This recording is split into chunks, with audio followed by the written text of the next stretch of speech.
Hello students, मैं Anoop sir all exam pass coaching centre के माध्यम से आप लोगों को इंटरमीडिएट की फिजिक्स का दूसरा अध्याय लेकर आया हूँ, जिसका नाम है विद्युत फ्लक्स तथा गॉस की प्रमेय। यह इंटरमीडिएट की फिजिक्स का बहुत ही इम्पोर्टेंट अध्याय है। इसमें यूपी बोर्ड और सीबीएसई बोर्ड की वार्षिक परीक्षा के साथ साथ कंपटीशन की भी बहुत से क्वेश्चन आते हैं। इस वीडियो में हम लोग एकांक वेक्टर के बारे में जानेंगे, समतल कोण या प्लेन एंगल के बारे में जानेंगे,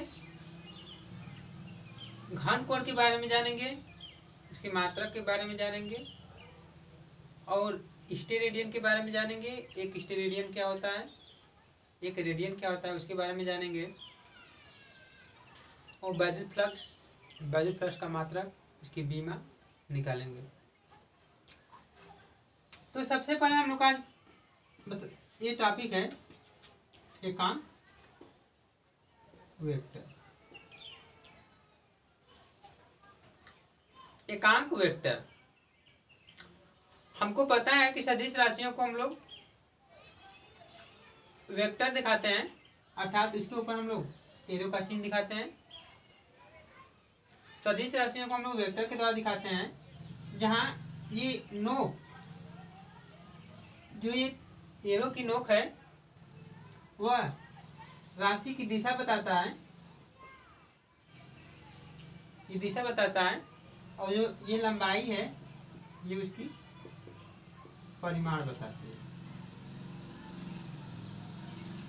अर्थात ऐसी राशियां जिनकी दिशा और परिमाण दोनों निश्चित होती हैं सदिश राशियां कहलाती हैं। सदिश राशि क्या होती है? ऐसी राशियां जिनकी दिशा और परिमाण दोनों निश्चित होते हैं, उन्हें हम लोग सदिश राशियां कहलाती हैं। जैसे वैद्युत क्षेत्र की तीव्रता हम लोग का सदिश राशि हुआ। कोई भी तीव्रता होती है वो हमेशा सदिश राशि होती है। त्वरण सदिश राशि हुआ, बल सदिश राशि हुआ, वेग सदिश राशि हुआ, क्योंकि इनकी दिशा और परिमाण दोनों निश्चित रहता है। एकांक वेक्टर क्या होता है? एकांक वेक्टर को हम लोग एन कैप से दिखाते हैं। तो किसी वेक्टर में, मान ली कोई वेक्टर है, तो हम लोग क्षेत्रफल, ठीक, हमको निकालना है एकांक वेक्टर। तो किसी वेक्टर में, मान लीजिए कोई वेक्टर है, किसी वेक्टर में कोई वेक्टर, मान हम लोग ये है, कोई वेक्टर हम लोग का ये है, तो किसी वेक्टर में इसके परिमाण से भाग देने पर एकांक वेक्टर प्राप्त होता है। किसी वेक्टर में इसके परिमाण से भाग देने पर एकांक वेक्टर प्राप्त होता है। किसी भी वेक्टर में, चाहे कोई भी वेक्टर हो, अगर उसमें हम लोग उसके परिमाण से भाग देते हैं तो हम लोग को एकांक, तो कोई भी वेक्टर हो, अगर उसके हम लोग वेक्टर में उसके परिमाण से भाग देते हैं तो हम लोग को एकांक वेक्टर प्राप्त होता है। इसी प्रकार क्षेत्रफल वेक्टर,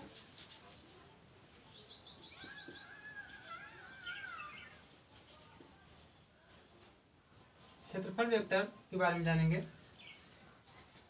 मान लीजिए कोई हमारा ये क्षेत्रफल है, किसी पृष्ठ का ये क्षेत्रफल है, ये वेक्टर ये है हम लोग का। अगर हम लोग इसका एकांक या क्षेत्रफल वेक्टर एन कैप मान लें और इसका परिमाण हम लोग ये मान लें, मान लीजिए कोई हमारा क्षेत्रफल वेक्टर है, इसका परिमाण हम लोग ए मान लें, और इसका जो हम क्षेत्रफल वेक्टर एन कैप मान लें, तो एन कैप बराबर हो जाता है हम लोग का, एन कैप बराबर वेक्टर ए बटा में ए। एन कैप बराबर हम लोग का आता है वेक्टर ए बटा में ए। तो यहाँ से हम लोग क्षेत्रफल वेक्टर की परिभाषा निकाल सकते हैं कि किसी भी वेक्टर में, किसी भी क्षेत्रफल में उसके परिमाण से भाग देने पर हम लोग का क्षेत्रफल वेक्टर प्राप्त होता है। इसे हम लोग एन कैप से दिखाते हैं। किसी भी क्षेत्रफल में उसके वेक्टर से भाग देने पर हम लोग को क्षेत्रफल वेक्टर प्राप्त होता है। इसे हम लोग एन कैप से दिखाते हैं। फिर हम लोग का आता है यहाँ पे समतल कोण।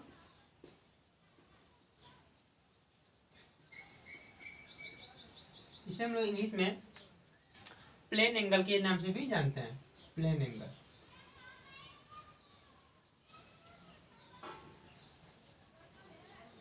समतल कोण या प्लेन एंगल। अगर यहाँ पे मान लो यहाँ पे कोई वृत्त है, यहाँ पे कोई वृत्त है और हम लोग को पता होता है कि वृत्त का एक केंद्र होता है, मान यहाँ पे हो, और वृत्त की हमेशा त्रिज्या होती है। तो यहाँ पे मान लो यहाँ पे ये त्रिज्या हम लोग का आ गया। यहाँ पर भी मान लो यहाँ पे ये भी त्रिज्या हम लोग का आ रहा है, और ये हम लोग का यहाँ से यहाँ तक ये हम लोग का है चाप बोलते हैं इसको। वृत्त के किसी चाप द्वारा, वृत्त के किसी चाप द्वारा उसके केंद्र पर बना कोण थीटा या ओमेगा कुछ भी मान सकते हैं हम लोग। तो वृत्त के किसी चाप द्वारा उसके केंद्र पर बना कोण समतल कोण कहलाता है। इसका मात्रक रेडियन होता है। मात्रक किसका हो गया हम लोग का? रेडियन। पूछेगा कि कोण या समतल कोण का मात्रक क्या होता है?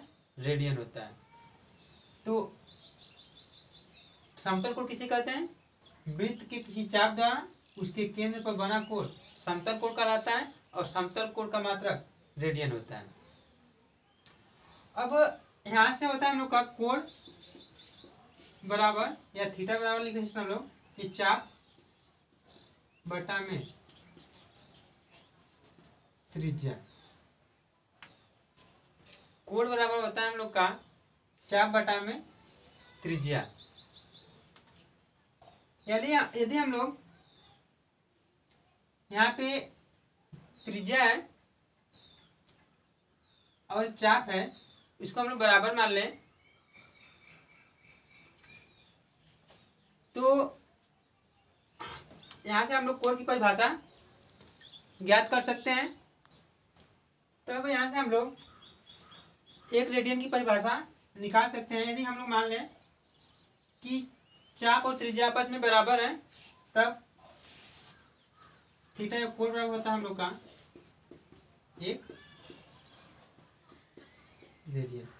यहाँ पर भी चाप और त्रिज्या बराबर हो जाएंगे, तब कोण या थीटा का मान हम लोग का आएगा एक रेडियन। तो एक रेडियन वह कोण है जो वृत्त के किसी चाप द्वारा अपनी त्रिज्या के बराबर कोण केंद्र पर अंतरित करता है, बनाता है।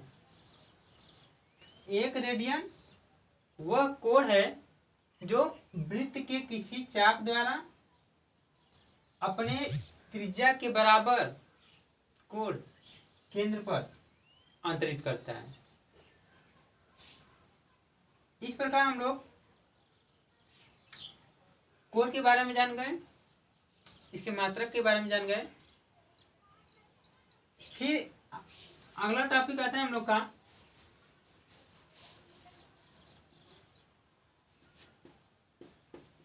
घनकोण। जिस प्रकार वृत्त के किसी चाप द्वारा उसके केंद्र पर बना कोण समतल कोण कहलाता है, ठीक उसी प्रकार किसी गोली पृष्ठ के केंद्र पर उसके क्षेत्रफल द्वारा किसी गोली पृष्ठ के केंद्र पर उसके क्षेत्रफल द्वारा बना कोण घन कोण कहलाता है और घन कोण का मात्रक स्टेरेडियन होता है। अगर हम लोग कोई गोली पृष्ठ मान लें, यहाँ पे गोली पृष्ठ मान लें, कोई गोला है हमारा गोली पृष्ठ है, इसकी त्रिज्या हम लोग का केंद्र इसका हुआ हम लोग का केंद्र मान लें O और इसकी त्रिज्या यहाँ पे R है। तो इस गोली पृष्ठ द्वारा ये जो इतना गोली पृष्ठ है इसके केंद्र पर जो कोण बनता है उसे हम लोग घन कोण कहते हैं। इसे हम लोग ओमेगा से दिखाते हैं और इसका मात्रक स्टेरेडियन होता है। तो किसी गोली पृष्ठ के क्षेत्रफल द्वारा उसके केंद्र पर बना कोण घन कोण कहलाता है। घन कोण को हम लोग ओमेगा से दिखाते हैं और इसका मात्रक, इसका हम लोग मात्रक निकालेंगे यहाँ पे, मात्रक कैसे ये होता है हम लोग का स्टेरेडियन, इसका मात्रक स्टेरेडियन होता है। यदि हम लोग ये जो गोला है इसका हम लोग अल्पान क्षेत्रफल डीए मान लें, इसकी त्रिज्या आर मान लें और इस जो कोण है यहाँ पे घन कोण, इसको हम लोग अल्पांश घन कोण डी ओमेगा मान लें, तब हम लोग का डी ओमेगा बराबर होता है डीए बटा में आर स्क्वायर। डी ओमेगा बराबर होता है डीए बटा में आर स्क्वायर और घन कोण का मात्रक स्टेरेडियन होता है और हम लोग इसे एस आर से भी दिखाते हैं, एस आर से दिखाते हैं। यदि हम लोग यहाँ डीए बराबर आर स्क्वायर कर लें तब डी ओमेगा का मान हम लोग को आता है एक स्टेरेडियन। अब यहां से हम लोग एक स्टेरेडियन की परिभाषा ज्ञात कर सकते हैं, अर्थात हम लोग का आया था डी ओमेगा बराबर एक स्टेरेडियन। कब? जब हम लोग का था यहाँ पे डीए बराबर आर स्क्वायर। जब डीए बराबर हम लोग आर स्क्वायर रखे थे तो यहाँ पे डी ओमेगा का मान एक स्टेरेडियन आया था। अतः किसी गोली पृष्ठ के क्षेत्रफल द्वारा या किसी गोली पृष्ठ का क्षेत्रफल यदि उसके त्रिज्या के वर्ग के बराबर होता है, यदि किसी गोली पृष्ठ का क्षेत्रफल उसके त्रिज्या के वर्ग के बराबर होता है तो उस गोली पृष्ठ के क्षेत्रफल द्वारा उसके केंद्र पर बना कोण, केंद्र पर आंतरित कोण एक स्टेरेडियन कहलाता है। यदि किसी गोली पृष्ठ का क्षेत्रफल उसके त्रिज्या के वर्ग के बराबर होता है तो उस गोली पृष्ठ के क्षेत्रफल द्वारा उसके केंद्र पर बना कोण एक स्टेरेडियन के बराबर होता है। यहाँ पे हम लोग अल्पांश क्षेत्रफल लिए,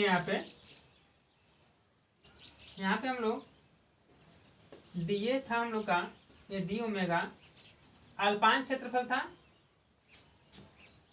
यदि हम लोग पूरे गोली पृष्ठ का निकालें तो पूरे गोली पृष्ठ के लिए, पूरे गोली पृष्ठ का घन कोण जब हम पूरे के लिए ले रहे हैं यहाँ पे ओमेगा मान रहे हैं तो ओमेगा बराबर, अब पूरे पृष्ठ का लेंगे तो पूरे पृष्ठ का जब क्षेत्रफल लेंगे, क्योंकि हम लोग को पता है कि डी ए बराबर होता है हम लोग का डी ओमेगा बराबर होता है डी ए बटा में आर स्क्वायर, और पूरे पृष्ठ के लिए लेंगे जब हम लोग तो यहाँ पे पूरे पृष्ठ के लिए लेंगे हम लोग तो डीए का होगा वो पूरे पृष्ठ के लिए का 4πr², गोले का क्षेत्रफल होता है पूरे पृष्ठ के लिए 4πr²। यहाँ पे डीए के लिए हम लोग रख सकते हैं 4πr², तब होगा हम लोग का यहाँ पे 4πr² बटा में r² से r² कट गया, अर्थात पूरे गोली पृष्ठ का घन कोण आ जाएगा हम लोग का 4π।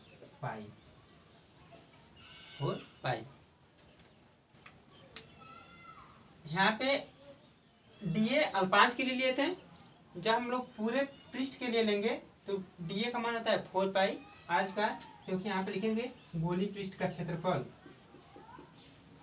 गोली पृष्ठ का क्षेत्रफल होता हम लोग का 4πr² से। हम लोग यहाँ पे एक स्टेरेडियन का मान भी पता कर लिए। और पूरे गोली पृष्ठ के क्षेत्रफल के लिए घन कोण का मान होता है हम लोग का 4π।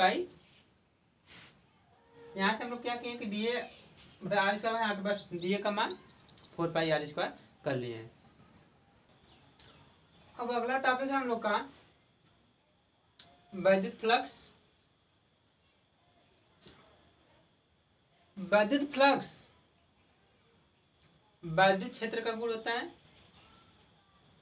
वैद्युत फ्लक्स वैद्युत क्षेत्र का गुण होता है। जहां पर वैद्युत बल रेखाएं पास पास होती हैं वहां पर जो उनका वैद्युत क्षेत्र होता है वो शक्तिशाली होता है, और जहां पे वैद्युत बल रेखाएं दूर दूर होती हैं वहां पर वैद्युत क्षेत्र हम लोग का दुर्बल होता है। वैद्युत फ्लक्स क्या होता है? किसी काल्पनिक पृष्ठ से पृष्ठ के लंबवत गुजरने वाली वैद्युत बल रेखाओं की संख्या को वैद्युत फ्लक्स कहते हैं। इस फिगर में हम लोग को जो भी वैद्युत बल रेखाएं हैं, फिगर में जो भी वैद्युत बल रेखाएं हैं वो इस पृष्ठ के लंबवत गुजर रही है। तो किसी पृष्ठ से पृष्ठ के लंबवत गुजरने वाली वैद्युत बल रेखाओं की संख्या को वैद्युत फ्लक्स कहते हैं। इसे हम लोग φe से दिखाते हैं, और यह एक अदिश राशि है। किसी पृष्ठ से पृष्ठ के लंबवत गुजरने वाली वैद्युत बल रेखाओं की संख्या को वैद्युत फ्लक्स कहते हैं। इसे हम लोग φe से दिखाते हैं, और यह एक यहाँ पे यह एक अदिश राशि है। अब फाई बराबर होता है हम लोग का फाई बराबर × a। यदि ये वैद्युत बल रेखाएं पृष्ठ के लंबवत न गुजरकर थीटा कोण पर गुजरे, तब होता है हम लोग का फाई बराबर a cos थीटा। फाई बराबर होता है हम लोग का a cos थीटा। यहाँ पे फिगर बी में हम लोग का जो वैद्युत बल रेखाएं हैं वे लंबवत न गुजरकर थीटा एंगल पर गुजरी हैं, तब हम लोग का होता है फाई बराबर a cos थीटा। जहां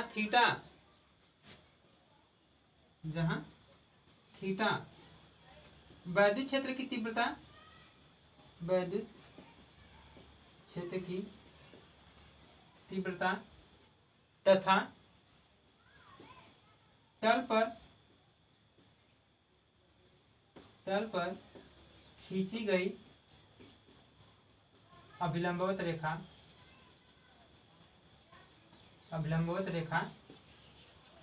n के बीच का कोण है। यहाँ पे हम लोग तल पर अभिलंबवत रेखा खींचे हैं n, तो इनके बीच का कोण हम लोग का यहाँ पे हुआ e, और इनके बीच का कोण हम लोग का पता चल गया थीटा। और यहाँ पे थीटा का हुआ, लेकिन यहाँ पे थीटा का मान कितना है 0 अंश, यहाँ पे थीटा का मान ई और एन के बीच कोण 0 है, तो यहाँ पे हम लोग रख देते हैं, तब यही होता है हम लोग का फाई ई बराबर थीटा का मान 0 रखेंगे तो ई इंटू ए कास 0 है, तब होता है हम लोग का फाई ई बराबर ई इंटू ए।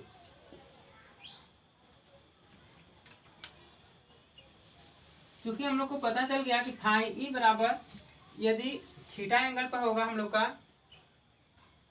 यदि एन और ई के बीच का कोण थीटा हो, तो हम लोग को पता चल गया कि फाई ई बराबर होता है ई ए कास थीटा।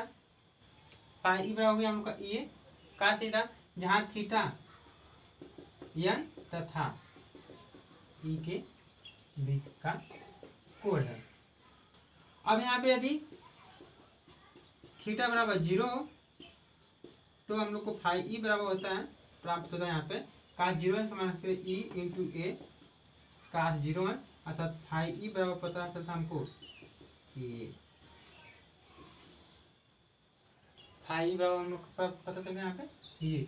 यदि थीटा बराबर हम लोग का 90 डिग्री हो, यदि यहाँ पे थीटा बराबर 90 डिग्री हो, जब थीटा बराबर 90 अंश हो तो फाई ई बराबर ई ए कास 90 अंश, और कास 90 अंश का मान हमको पता है कि होता है 0, यहाँ पे फाई ई बराबर हो जाएगा हमको ई ए इंटू यहाँ पे 0, तो फाई ई बराबर हो जाता है हम लोग का 0। किसी पृष्ठ से पृष्ठ के लंबवत गुजरने वाली वैद्युत बल रेखाओं की संख्या को वैद्युत फ्लक्स कहते हैं। यह एक अदिश राशि है, इसे हम लोग फाई ई से दिखाते हैं। अब हम लोग इसका मात्रक निकाल सकते हैं यहाँ से, क्योंकि हम लोग को पता चल गया कि फाई ई बराबर होता है वैद्युत फ्लक्स का मात्रक व बीमा। मात्रक और बीमा निकालें इसका, क्योंकि हम लोग को पता चल गया कि फाई ई बराबर होता है ये कास थीटा। कास थीटा बीमाहीन राशि है, इसकी कोई बीमा नहीं होती है, यहाँ पे देंगे कास थीटा की बीमा नहीं होती। तब हम लोग यहाँ पे निकाल लें,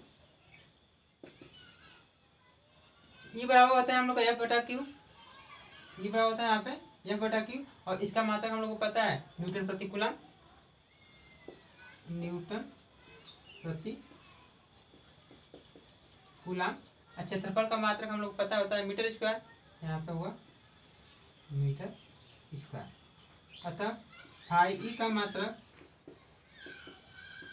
हो जाएगा न्यूटन मीटर स्क्वायर प्रति कूलम। इसका मात्रक निकालें हम लोग फाई का, न्यूटन मीटर स्क्वायर प्रति कूलम। अब हम लोग एमकेएस पद्धति में इसका मात्रक निकाल लें, तो हम लोग को पता है कि यह बराबर एम ए होता है, तो यह बराबर एम ए का मतलब हुआ, यहाँ पे लिख सकते हैं यह बराबर एम ए, तो न्यूटन की जगह पे हो जाएगा हम लोग का किग्रा मीटर स्क्वायर। यहाँ पे हम लोग का मीटर स्क्वायर पहले ही से है बटा में। अब क्यू बराबर होता है हम लोग का आई टी।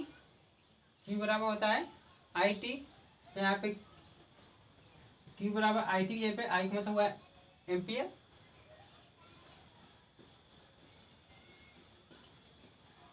एम्पियर, और टी का मतलब यहाँ पे सेकेंड। यहाँ पे देखिए किग्रा मीटर स्क्वायर किग्रा मीटर स्क्वायर हम निकालिए, और यहाँ पे मीटर स्क्वायर पहले ही से है यहाँ पे मीटर स्क्वायर, ठीक। और कुलाम हुआ यहाँ पे, तो क्यू बराबर आई टी मतलब आई का मतलब हुआ एम्पियर, विद्युत हुआ एम्पियर हुआ, और टी का मतलब हुआ टाइम का मतलब हुआ यहाँ पे सेकेंड। तब यहाँ से हम लोग फाई का या वैद्युत फ्लक्स का मात्रक निकाल सकते हैं। अब यहाँ से हम लोग ज्ञात कर सकते हैं, यहाँ पे हम लोग कुछ मीटर कर दें, यहाँ पे सॉरी, यहाँ पे किलोग्राम मीटर प्रति सेकेंड स्क्वायर होता है, न्यूटन का यहाँ पर किलोग्राम मीटर प्रति यहाँ पे सेकेंड स्क्वायर हुआ यहाँ पे, ठीक। यहाँ पे मीटर स्क्वायर पर नहीं से है, Q बराबर IT, तो यहाँ पे I का मतलब एम्पियर और T का मतलब यहाँ पे second.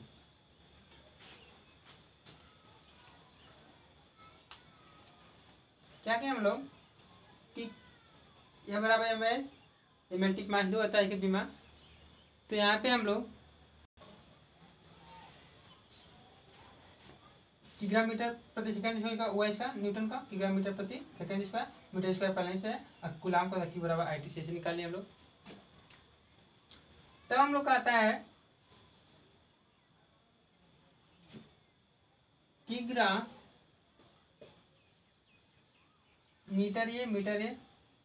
Metre cube second square और सेकेंड मतलब 3 घात ऊपर जाएगा तो माइनस में आ जाएगा, यहाँ पे सेकेंड पे -3 एम्पियर पे -1, अर्थात MKS पद्धति में फाई का मात्रक हम लोग निकाल लिए। इस प्रकार हम लोग MKS पद्धति में फाई का मात्रक पता चल गया, किलोग्राम मीटर क्यूब सेकेंड पे -Q और एम्पियर पे -1।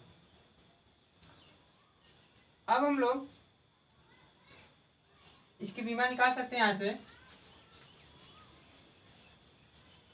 बीमा किलोग्राम का हम लोग दिखाते हैं M से, M मीटर क्यूब है, मीटर को दिखाते हैं L से, L पे 3, समय को हम लोग दिखाते हैं सेकंड को T से, T पे -3, और एम्पियर को दिखाते हैं हम लोग A पे -1। इसको हम लोग हमेशा लिखते हैं हम लोग बड़ा कोष्टक में।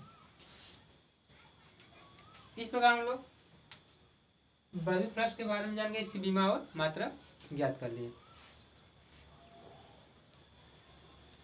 मैं ऐसा करता हूँ कि ये वीडियो आप लोग को समझ में आया होगा। इसमें यदि कोई प्रॉब्लम हुई हो तो नीचे कमेंट में जरूर लिखें। धन्यवाद।